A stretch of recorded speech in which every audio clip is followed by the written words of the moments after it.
किसानों को जो 2 महीने से अधिक समय से जिस रूप में ठंड के अंदर बैठना पड़ा, धरना देने पड़े, ये बहुत ही दुर्भाग्यपूर्ण स्थिति रही है।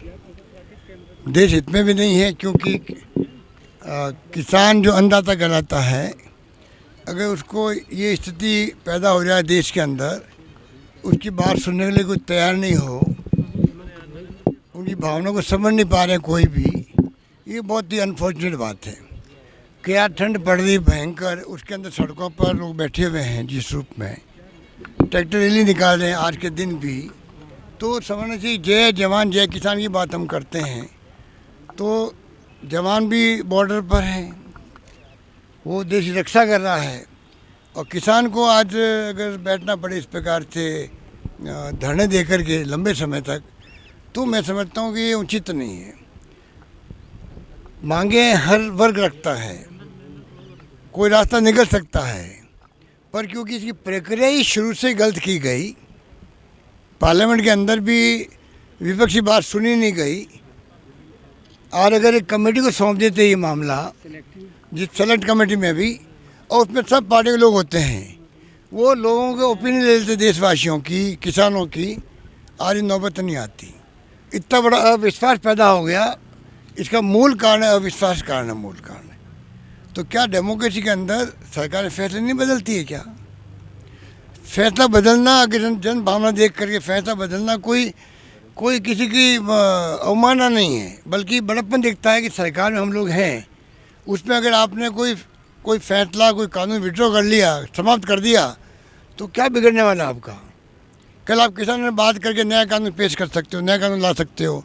इस समझ के परे जो इनकी अप्रोच है, जो हम आरोप लगाते बार बार कि इनका कोई विश्वास नहीं डेमोक्रेसी के अंदर, ये और प्रूव हो गया है ये 70 दिन के अंदर कि आज कितने लोग मारे गए हैं, 150 के फिगर आ रहे हैं मारने वालों के। तो आप सोच सकते हो कि डेमोक्रेसी विश्वास होता है इनका, अगर फाशिस्ट की प्रवृत्ति नहीं होती, अगर अहम घमंड नहीं होता, तो मेरे ख्याल से ये नौबत नहीं आती। और पूरे विश्व देख रहा है हिंदुस्तान की तरफ। हिंदुस्तान में हो क्या रहा है? हिंदुस्तान के अंदर किसान लोग जो आंदोलन कर रहे हैं, ये देश के इतिहास में आज तक कभी नहीं हुआ है। उस अन्नदाता को आप किस रूप में बेइज्जती कर रहे हो, ये आपको किसने अधिकार दिया? ये आपको ये सोचने की बात है। सर, कांग्रेस बड़ा आंदोलन कर रही है, आपको लगता है कांग्रेस को क्रेडिट नहीं मिल जाए, इसलिए कहीं ना कहीं केंद्र सरकार डर रही है आंदोलन? देखिए, कोई ऐसा नहीं है, इसमें सभी पॉलिटिकल पार्टी जो है विपक्ष की हैं, वो भी अपने आप को खाली एकजुटता दिखा रही है उनके साथ में। जैसे किसान संगठनों की भावना है कि पॉलिटिकलाइज नहीं करना चाहते इस आंदोलन को, हम भी स्वीकार करते इस बात को, इसका राजनीतिकरण नहीं हो। अभी तक मैं उनको मुबारकबाद दूंगा, बधाई दूंगा, जिस रूप में इन्होंने शांति सद्भाव के साथ में आंदोलन किया है, ये भी अपना बहुत बड़ी उपलब्धि है उनकी। और विपक्षी पार्टियाँ खाली एकजुटता दिखाती है, वो हमारा फ़र्ज बनता है। तो मैं सोचता हूँ कि देश में देखिए कैसी स्थिति आ गई है कि आज तमाम संस्थाएं, जुडिशरी के ऊपर दबाव है। देश के अंदर सीबीआई, इनकम टैक्स, ईडी के आप देख ही रहे हो किस प्रकार से दबाव में काम कर रही है, किस प्रकार सरकारें गिराने के लिए षड्यंत्र हो रहे हैं। पहले गोवा में और मणिपुर में, अरुणाचल प्रदेश में हुआ था, बाद में कर्नाटक में, मध्य प्रदेश की सरकारें गिराई गई, राजस्थान में इनकी चल नहीं पाई है, कोई कमी रखी नहीं थी इन लोगों ने। जिस रूप में राजस्थान में भी पब्लिक एकजुट रही, उसके कारण इनको मुँह की खानी पड़ी। पर आज डेमोक्रेसी में सरकार इस प्रकार गिराई जाती है क्या? खरीद फरोख्त करके आप खरीद करके कैसे आप विधायकों को आप गुजरात में भी, राजस्थान में भी आप इसी में दिलवा रहे हो राज्यसभा चुनाव जीतने के लिए? तो ये देश में पहली बार तमाशे हो रहे हैं, इसको समझ निकाल सकता है और मीडिया को समझ निकाल सकता है। मीडिया इतना दबाव के अंदर, देश के अंदर मीडिया इतना दबाव में आज तक कभी नहीं रहा है।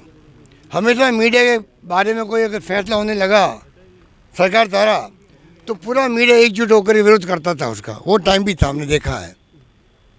और आज मीडिया इतना दबाव में है, डर गया, भयग्रस्त है, वो भी इनकम टैक्स से, सीबीआई से, ईडी से। आप सोचिए भी डेमोक्रेसी कहाँ रहेगी? डेमोक्रेसी में आप जो असहमति व्यक्त करते हैं, उसका वेलकम होना चाहिए। और इस देश के अंदर अगर आप असहमत हैं सरकार के विचारों से तो आप देशद्रोही हो। ये हालात बना दिए देश के। तो अगर देशवासियों को अगर समय रहते समझ में नहीं आएगी तो पूरे देश को आने वाले वक्त में बहुत बड़ी चुनौतियों का मुकाबला करना पड़ेगा। और मैं समझता हूँ देश में वो नहीं होगा। पेट्रोल सर, 100 रुपए WHO लीटर जैसी पहुंच गया संस्था ने पेट्रोल। तारीफ की है सर आपकी। WHO जैसी संस्था ने वैक्सीनेशन के पैरामीटर को लेकर रास्ता है। देखिए राजस्थान में तो पब्लिक ने साथ दिया लॉकडाउन के वक्त में, सारी संस्थाओं ने साथ दिया, हमने पॉलिटिकल पार्टियों को साथ लेने की कोशिश करी, धर्मगुरुओं को साथ लिया, तो कोरोना का मैनेजमेंट भी अच्छा हुआ। और वैक्सीनेशन के लिए भी अगर WHO कहता है तो कोई मायने रखता है कि वो काम भी हमारे यहाँ बहुत टॉप पे चल रहा है। सारे पैरामीटर में राजस्थान खरा उतरा, एकमात्र राजस्थान राज्य है देश के अंदर जो तमाम पैरामीटर पर खरा उतरा है। इस बात की मैं बहुत ही खुशी की बात की सर है। पेट्रोल 100 रुपए लीटर पहुंच गया है, कोई बोलने को तैयार नहीं है केंद्र में। वो केंद्र सरकार की अर्थव्यवस्था जिस रूप में वो बताना नहीं चाहते हैं कि क्या स्थिति है। आरबीआई कभी कभी अपना मुंह खोलता है, कोई बोल नहीं रहा है। पेट्रोल के दाम जब 60-65 रुपये हो गए थे यूपीए गवर्नमेंट के वक्त में, उस वक्त प्रति बैरल $140 रेट थी उस वक्त में। अब वो आ गई है 40 पे आ गई, 35 पे आ गई है। तब भी भाव कम करने की बजाय बढ़ाए क्यों जा रहे हैं। राज्यों को दोष देना बहुत ही बकवास बात है। राज्य कुछ एक्साइज वसूल करती है, मुख्य रूप से जो एक्साइज और एडिशनल एक्साइज। और आपको जान के दुख होगा कि जो एक्साइज मिलती है, 2 तरह की एक्साइज, 3 तरह की एक्साइज है वहाँ पर जो लगती है पेट्रोल डीजल पर। एक एक्साइज जिसमें राज्यों का हिस्सा होता है, सब राज्यों का, उसको तो घटा रहे हैं वहाँ पर। और जो हिस्सा राज्य का नहीं होता है उसको बढ़ा रहे हैं अपनी इनकम करने के लिए। तो इनका वित्तीय प्रबंधन है कहाँ पर। आर्थिक संकट में देश गुजर रहा है, बहुत भयंकर आर्थिक संकट है। जीडीपी आपकी माइनस में जाने लग गई है, हालात बड़े गंभीर हैं। बेकारी बेरोजगारी की समस्या इतनी बड़ी बढ़ गई है कि आज नौजवान चिंतित है अपने भविष्य को लेके। कोरोना के अंदर जो नौकरी चली गई लाखों करोड़ों लोगों की, उसके ऊपर कोई कार्रवाई नहीं हो रही है कि हम क्या स्कीमें बनाएं जिससे वापस लोगों को रोजगार मिल सके। ये चिंता देश के अंदर सरकार को नहीं है। सर बजट सत्र भी आने वाला है तो किस तरह चैलेंजिंग रहेगा, कटौतियां करेंगे, किसानों को अर्थव्यवस्था राहत देने पटरी पर की लाएंगे मांग। राजस्थान की। तैयारी हमने शुरू कर दी अभी से ही बजट की। हम चाहेंगे कि मैक्सिमम कैसे लोगों के गुड गवर्नेंस के आधार बना करके हम लोग क्या फैसले कर सकते हैं वो करने की कोशिश करेंगे। चाहे पानी, बिजली या शिक्षा, स्वास्थ्य, सड़कें जो भी हो, उसमें हम लोग पूरा ध्यान दे रहे हैं। और सरकारी और गैर सरकारी नौकरी कैसे लग सके नौजवानों की, उस पर हमारा फोकस रहेगा। क्योंकि आज जो हम लोगों ने प्रयास किए पिछले 2 महीने से, हर क्षेत्र को हमने टच करने का प्रयास किया है।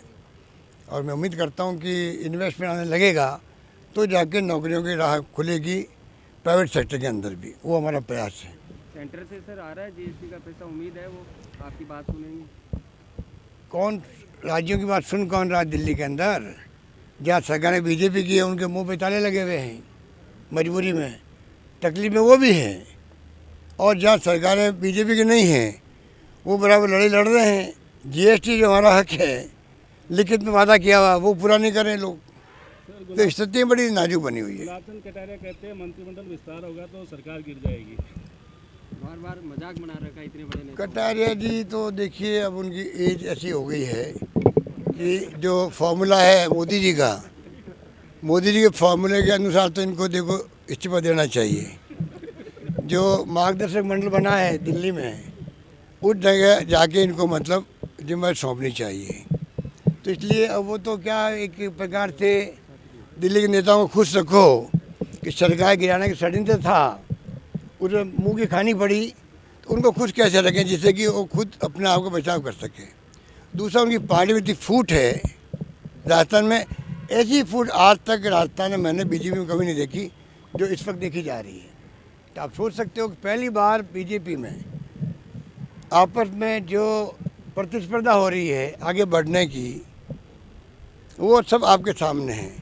ये कटारिया जी का बोलना हो या उपनेता का बोलना हो या बीजेपी अध्यक्ष का बोलना हो, ये तमाम जो बोल हैं ये खाली अपने आप को पार्टी के अंदर स्थापित करने की प्रक्रिया का अंग है। ये बाकी इनके पास कोई कहने को है नहीं, ना ये कोई विपक्ष की भूमिका निभा पा रहे हैं। ये भूमिका निभाने भी असफल साबित हो रहे हैं। ये स्थिति इनकी बनी हुई है। कोरोना में हमने देख लिया इनके बारे में क्या स्थिति बनी।